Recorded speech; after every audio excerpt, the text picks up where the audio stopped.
Salam, hörmətli müəllimlər, dəyərli həmkarlar. Mən Leyla Allahverdiyeva, texnologiya səlimçisi. Bugün sizə ARTİ-nin, yəni Azərbaycan Təhsil İnstitutunun sonuncu sınaq imtahanının, yəni 3-cü sınaq imtahanının, yəni hansı ki biz Teams proqramında bizə təqdim olunmuş sınaq imtahanının izahlarını vermək istəyirəm geniş bir şəkildə. Deməli, müəllimlər, başlayaq ilk öncə. Onu başlamazdan əvvəl onu qeyd edeyim ki, müəllimlər, yəni sınaq nə çox sadə, asan səviyyəli sınaq deyildi, nə də çox çətin bir sınaq deyildi. Orta səviyyəli bir sınaq idi.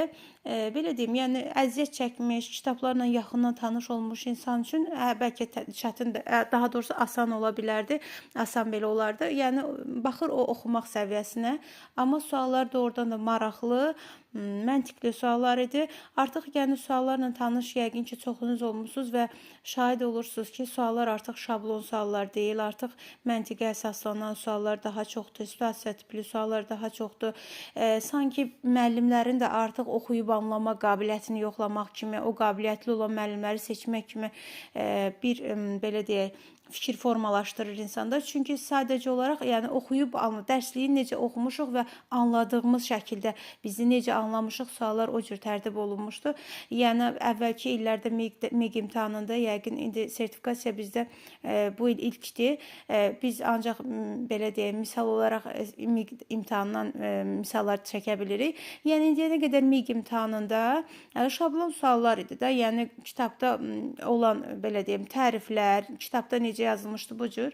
Artıq görürük ki, biraz daha düşündürücü. Yəni müəllim oxuduğunu başa düşüb ya düşməyib, bunu istəyir bizdən artıq bu sualların cavabları. Ona görə düşünürəm ki, maraqlı və məntiqli, yaxşı hazırlanmış bir imtahan idi. İnşallah, yəni elə qəbul imtahanı da, yəni əsas imtahanda, sertifikasiya imtahanı da bu səviyyədə olar və hər kəsə əvvəlcədən də uğurlar arzu edirəm. Başlayaq deməli suallarımıza. Məktəbin emalatxanasında şagird pəstağın üzərində deşmə yerlərini nişanlamalıdır. Müəllimlər, deşmə yerlərini nişanlamaq, ondan sonra deşik yerləri açmaq, təbii ki bu bizim köməkliyi ilə mümkündür.